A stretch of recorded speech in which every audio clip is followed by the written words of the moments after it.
ces beaux matchs. Donc on remercie Orange, le sponsor. Enfin, Merci le sponsor, beaucoup. le supporter. Enfin, Ah, je sais c'est pas ça, comment en dire. soi, oui, Ouais, en soi c'est ça. c'est un sponsor de l'événement, effectivement. Le sponsor, ouais. Après, on a aussi la ville de Suresnes qui prête à la fois les locaux et puis au niveau de l'organisation aussi. Donc merci à eux. Ouais. Je sais pas si tu connaissais toi Suresnes un petit peu. Alors pas du tout, franchement, Ouais, alors là, franchement, je vous avoue, c'est la première fois que je vois un tournoi, en tout cas à Suresnes. Enfin, je crois, j'ai jamais vu de... en dehors de Arma Team, je crois une fois qu'il avait fait un événement à Suresnes l'année dernière, je crois. Mais en dehors de ça, non, j'ai pas vu de tournoi. Donc c'est franchement une bonne initiative. Je pense que les gens qui habitent ici, les locaux, doivent être vraiment très heureux, en tout cas pour ceux qui jouent à Smash. C'est ça, et puis après Bonne on surprise. fera les autres pitchs tout à l'heure parce que le match Le commence. match débute, déjà. Ok, est-ce que déjà tu as une idée un petit peu du match-up pour toi? Est-ce que tu as une idée de qui aurait l'avantage dans ce match-up? Bah, nous avons quand même à la fois un personnage qui est considéré par beaucoup de façon assez unilatérale comme le meilleur personnage du jeu. Effectivement. Et on a de côté le petit personnage honnête avec une épée qui se balade, qui est Lucina, qui est présent depuis le début du jeu et qui est considéré comme un très bon personnage depuis le début du jeu. Mais est-ce que très bon personnage, ça suffit à battre un personnage qui défie les lois de Smash Bros Ultimate? C'est la question qu'on va se poser. Hein. Exactement, très bien dit, très bien dit. Bah écoute, on va voir si du coup Léon, le Edgeguard, le professionnel de l'Edgeguard, le Swordy Slayer, donc Lucina, va s'en sortir face à du coup Justin Byleth et son Steve. Alors je pense que Léon... oh non, what the fuck. D'où le tech très bien trouvé du côté de Léon, pardon, le joueur de Lucina. Je pense qu'il a l'habitude du match-up, très honnêtement, pour avoir l'habitude de jouer contre Susu, contre plein de joueurs. Crêpe salée aussi. Crêpe salée, effectivement. Vraiment, on les note, on les dénombre plus, les joueurs de Steve qui se font de plus en plus fréquents. Du coup, en tournoi, donc là on va voir, il a quand même un petit lead, une avancée assez confortable. Franchement, ça va. Que, quand même, là il y a tout qui peut tuer à 144%, il va falloir faire très attention.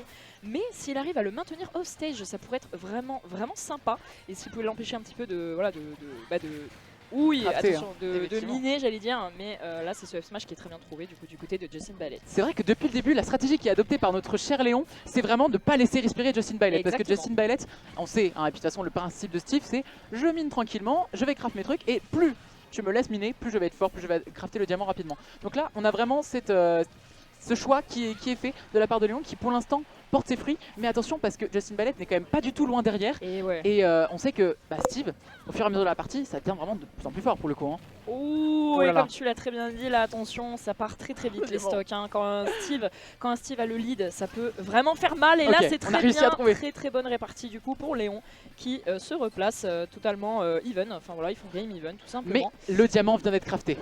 Moment grave, moment grave. Là, faut sonner l'alarme, effectivement. Là, faut faire très attention du côté de Léon. Chaque combo peut être fatal, et même s'il n'est pas fatal, il va te mettre des pourcentages complètement absurdes. Létaux, là, vraiment, ça peut faire très mal ici. Par exemple, heureusement qu'on a un combo breaker avec le up B out of shield de cette Lucina qui va, je pense, être vraiment efficace pour ce match-up. Et là, c'est bien les petits combos qui sont trouvés aussi. On ferait une trappe ici, on l'a vraiment attrapé. Excellent. Et là, on sent que Léon, là, il a une envie de sang. Là, vraiment, il veut massacrer ce Steve. Attention à pas aller trop vite parce que là, on s'est pris ce main card, on s'est pris ce side B, et là, on s'est pris en désavantage. Et là, il recommence à miner et on n'aime pas ça. Aïe, ça peut faire mal. Attention parce que là, le diamant, il y a beaucoup de choses qui peuvent tuer. Il y a beaucoup de choses qui peuvent lead sur des trucs qui peuvent tuer. Donc là, attention, ce B qui est aussi très bien trouvé encore une fois de la part de Léon, et là c'est complètement even. Ouais, on voit Justin Byleth qui a repris une avance, enfin en tout cas un lead assez confortable, qui a comeback un petit peu, qui se sent un peu pousser des ailes, mais très bien trouvé. Ce fer qui ne va pas tuer, et ce back air cette fois qui est très bien trouvé du coup de côté de Léon. L'Edgeguard ça marche? Oh oui, complètement. Mais complètement. Je pense que sincèrement, que Lucina ici c'est un personnage qui peut totalement profiter de cette mini faiblesse en tout cas qu'a Steve, parce que c'est vrai. Vas-y, il peut mix up, tu vois, c'est pas non plus un perso qui sent rien en ledge trap. Ou en désavantage aussi, je veux dire, en désavantage, effectivement, il a beaucoup d'outils, les blocs, il a le minecart, il a le EB qui peut un petit peu zigzaguer. Mais là, je pense que Lucina, c'est un personnage qui peut profiter très bien de cette mini faiblesse. À partir du moment où tu arrives à être dans la tête de l'autre, effectivement, là, quand il a vu, qu'il a compris comment il allait faire, je suis d'accord avec toi. Exactement, dès qu'il peut capter ses intentions, je pense que Lucina vraiment peut en profiter extrêmement bien. Et c'est déjà 43% qui sont placés. Ouh là là, attention, qu'est-ce que c'était que ça? Oh non. Il a bien smash tranquillement. Il a tenté de lui refaire ce qu'il a fait tout à l'heure, Léon d'ailleurs. Quand il lui avait un forward air, il s'est réaccroché, il a tenté de lui mettre un back air. C'est vraiment la classique des joueurs de Lucina et la classique de Léon évidemment. Waouh. On voit Léon ici qui en profite dès qu'il a l'opportunité de placer un petit up smash. Il s'en prive pas. Heureusement, il y avait la ceinture de sécurité. Justin Ballet qui n'a rien senti. Voilà, ça a picoté. Mais ah non, ça lui a fait une petite pouf. Franchement, une pichenette, il s'en fout quoi. Oh, ok. Nice. Encore un backer qui viendra prendre ses stocks de Justin Ballet. Je sens que ça va être vraiment très efficace les aérios là, de Lucina. Sage en tout cas, on va voir si Léon peut sauver Smash Bros ici. Désolé. Totalement partiel, évidemment. Toujours. Oui, complètement.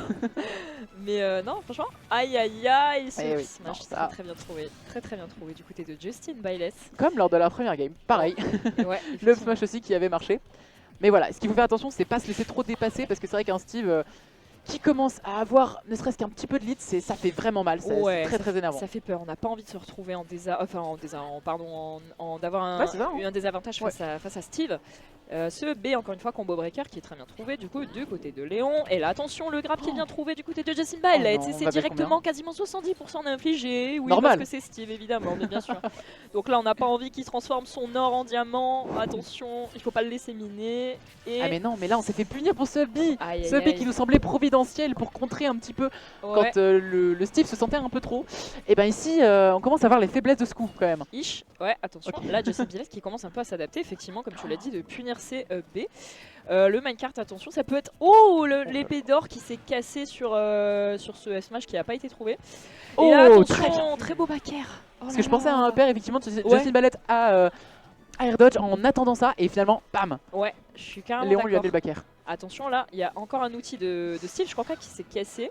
Aïe aïe aïe, le diamant directement qui vient d'être fort, mais ça va si vite. Pourquoi ce perso attend droit, frère?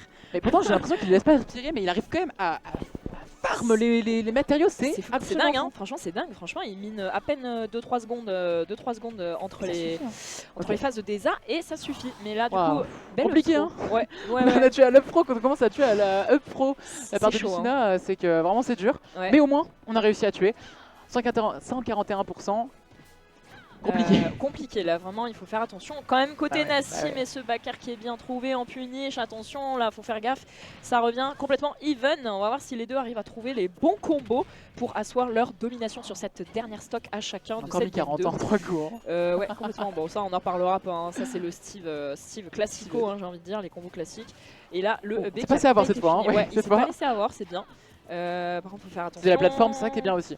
C'est que quand tu fais le B à distance de plateforme, il peut mix up à la fois donc le timing de son atterrissage, mais aussi la hauteur. Et ça, c'est vraiment important et intéressant parce que sinon, Steve, une punish peut aller très vite, hein, surtout en diamant. Ouais, et là, on voit que Nassim, Léon, il se précipite un petit peu là. Il tente les F-Smash, il tente des trucs comme ça. Attention, faut pas trop se précipiter parce que là, le Justin Bayless, il va vite en profiter, il va vite s'adapter.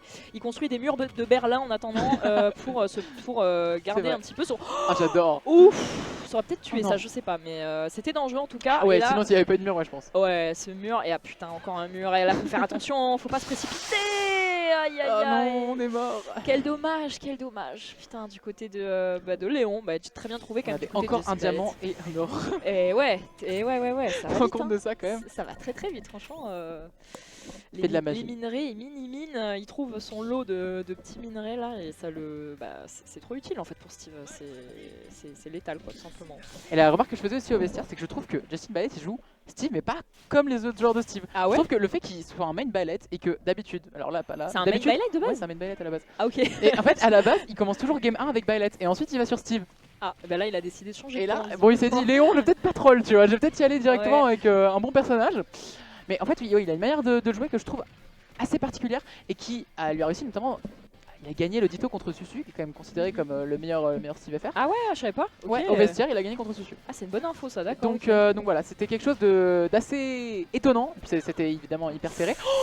Ça c'est horrible. Cette situation-là est horrible. Très mal. Tu peux pas gagner. Tu peux pas gagner. Non mais là tu peux rien faire. En fait, tu te fais grab alors qu'il y a un bloc. Normalement c'est terminé pour toi. Enfin, si tu tech pas, c'est finito. Si tu tech pas, t'es mort. Tu vas te prendre un smash. C'est la classique. Ah ouais non mais là c'est très grave. Et le smash encore une fois qui réussit à prendre cette stock comme les deux games précédentes. Il va falloir faire attention à ça. Le smash qui très oula. Justin Bayless qui déroule là. Justin Bayless qui est inarrêtable. Il est inarrêtable effectivement, sauf par ce petit F smash qui a été trouvé par Léon, très bien trouvé cette fois-ci en punish. Et là par contre il va falloir faire attention parce que ça peut faire très mal si Steve, et comme tu l'as dit tout à l'heure, prend une avance, ça va pas faire du bien en tout cas pour Léon. Donc là les grabs qui sont trouvés de plus en plus, je crois qu'ils commencent un petit peu à s'adapter. Oui. Parce que là en fait à force de recevoir des coups sur le shield, forcément Léon évidemment il shield évidemment parce que Justin Ballet il aime bien bourrer le shield. Sauf que là il va commencer à trouver de plus en plus de grabs et il faut faire attention à ça. Et le mur de Berlin effectivement encore une fois qui est présent pour faire rebondir l'adversaire dessus. Et là si tu trouves pas la bonne tech ça peut faire mal. Oh là là. Le footstool downer. Et oui, un des meilleurs kill confirme, des meilleures kill options de notre cher Steve, qui a été trouvé ici par Justin Ballet. Vraiment Justin Ballet qui est quand même un peu en contrôle total ici parce qu'il est seulement à 69%. Compliqué pour Léon parce que là il va falloir faire un peu de la magie noire contre ce Steve pour espérer le remonter. En plus on est sur PS2, il arrive bien à trouver ses minerais, on l'a vu dans les games précédentes. Donc ouais, compliqué. Là c'est chaud, là comme tu dis. Oh là là, peut-être un regrab qui a pas été puni, quel dommage. Là ça aurait été hyper utile. Du coup pour Léon. Oh là là, faire attention à ça. Mon Dieu, ça fait peur, mais qu'est-ce que ça fait peur, mon Dieu. Faut sortir là, vraiment faut sortir de ce ledge. C'est Bakar qui est criminel en plus, qui envoie dans un angle absolument dégueulasse. Attention, parce que là il faut que Léon réussisse à prendre cette stock rapidement, sinon c'est vraiment très dur. En plus là on a un Steve qui est encore sous diamant, qui a un deuxième diamant qui l'attend, qui a un Minecraft boosté par l'or. Là on sait Terminator. Terminator. Là il est impartial, il est vraiment, il assoit sa domination. Justin Ballet dit non tu ne prendras pas cette stock en fait, genre je ne veux pas. Là il est à fond dedans. Il veut pas lui laisser une petite, ne serait-ce qu'une once d'espoir en tout cas de reprendre cette stock. Mais on va voir du coup si Léon peut quand même un petit peu se faire respecter là-dessus. C'est très compliqué, mais on va pas laisser tomber notre cher Léon. On sait qu'il en a. Il en a tellement que. Là là. Et c'est le minecart du coup qui va prendre cette dernière stock. Qui aura raison de lui. J'aimerais dire qu'il y a une amélioration, mais je pense que c'est plutôt un écart qui s'est creusé de cette game par rapport à la game d'avant, je trouve. Donc on va voir, parce que évidemment rien n'est jamais joué, surtout avec un joueur de ce calibre là.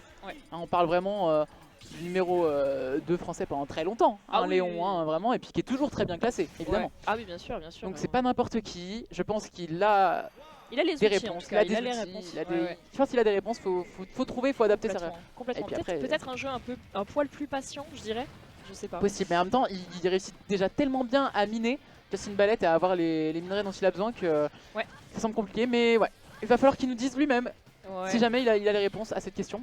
Pour l'instant, ça marche bien. Mais en tout cas, pas de changement côté map. Je pense qu'il est assez confiant quand même.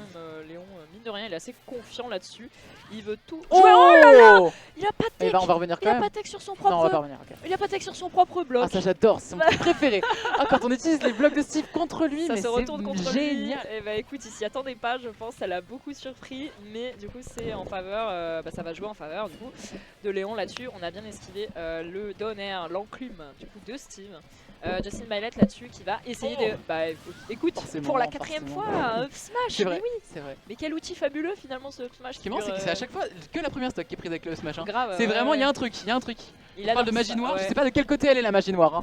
Il va falloir s'y attendre un petit peu plus peut-être côté Léon, ne surtout pas se retrouver au-dessus de Steve parce que ça peut faire très mal non seulement avec le up air, le up tilt, le up smash. Je pense qu'il a des outils qui sont, il y a beaucoup de choses. Qui sont absolument terrifiants en fait. Oh, c'était magnifique. Au-dessus, et il a vraiment cueilli. Belle read de roll là, Très belle read de roll et surtout là en continuant, on s'est pas pris de pourcents. Alors que c'est Steve quand même, bon voilà, on vient de se le prendre. Mais on a 95% qui ont été mis et on va passer juste au-dessus des blocs.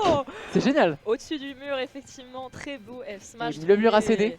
Et le mur du coup, on va voir si par contre Justin Ballet, peut-être qu'il a eu un petit peu plus d'opportunité de miner là-dessus, les très bons combos qui sont trouvés. Et le diamant déjà à peine au bout de 1 minute 30 de game. Bah écoute, comme quoi ça va super vite, le minerai.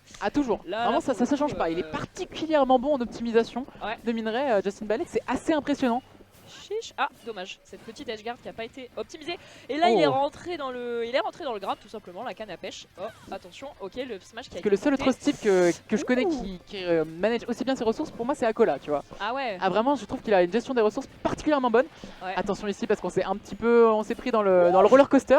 Ouais, effectivement, attention là pour le coup le ledge trap de C'est Steve. fait avoir encore par le bi. Ouais, qui peut faire assez peur. Alors, on va voir s'il revient sur le terrain. Ok, un petit mix-up. Le Bon, grab qui est pas passé, ouais. on prend. Oui, Franchement, on prend. oui, parce que franchement, ça aurait pu être une grosse punition, ça aurait pu être la mort. Ça aurait dû être la mort peut-être même. Waouh, on a bien dit aïe. Hein. Ouais, très bonne parce DI, que là, mais là à 162 par contre il va falloir faire attention parce qu'il peut mourir de à peu près tout, Léon.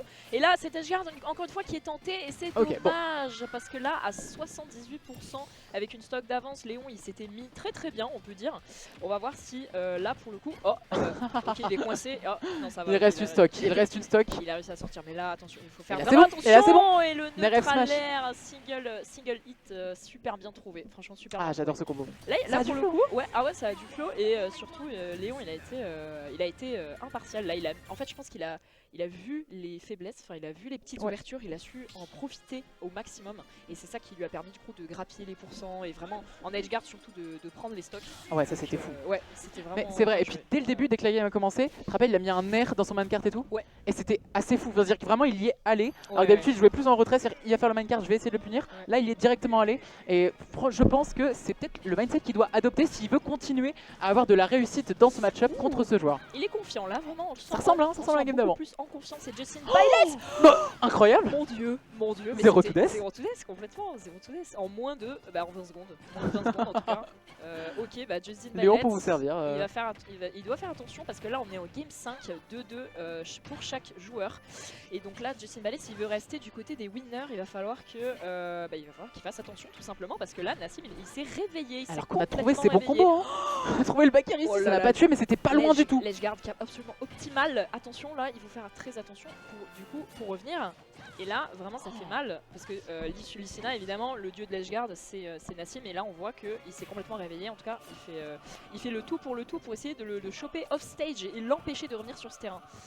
Ah mais c'est assez impressionnant là, ce qu'il est en train de lui faire. Mais il a Smash qui a encore trouvé. Il assoit sa domination là. Mais il fait passer Justin Ballet pour qui là? C'est quoi? C'est quoi ça? Non, là c'est complètement, c'est trop grave. Je suis désolé, tu peux pas faire ça. Il le met sous assistance respiratoire là, c'est très grave. Non mais là Steve, je l'ai rarement vu un joueur de Steve autant en difficulté. Ah ouais, là, là, vraiment il galère. Il galère. Et là tu peux trouver tous les diamants du monde, tout l'or du monde. Voilà, tout l'or du monde ne te rendra pas ces deux stocks que tu as perdus à cause des F-Smash. Des F-Smash très bien pensés, très bien placés de Léon qui a tout donné. Qui a tout donné. Et je pense qu'on va s'en vouloir parce que vraiment ses premiers stocks. Mais il est dans sa tête, il est dans son crâne, il le lit comme un même pas le 3 stocks. Mon dieu, mais je suis désolée. Oh bah oui, là il y en a marre. Je suis désolée, je pensais pas dire ça un jour, mais ça fait plaisir de voir un joueur de Steve se faire autant rentrer dans le crâne, se faire autant malaxer le cerveau, c'est pas possible. C'est fou ça. Il est trop chaud, Nassim, il est vraiment trop chaud Léon. Ouh là. Juste trop fort. Exceptionnel. Bah écoute, c'était un 3 stock. Il a déjà lock-in comme disent les Américains. Ah ouais, non mais là il est waouh, il a vraiment pris possession de son crâne. Genre, non mais il avait toutes les rides en fait. Presque toutes les rides. J'arrive même pas à me rappeler, genre au début il galérait de fou. Il était mené. Ah mais ça c'était 2 hein, quand même. Est-ce qu'on peut se rappeler de ça? C'est de l'adaptation de top player. Hein.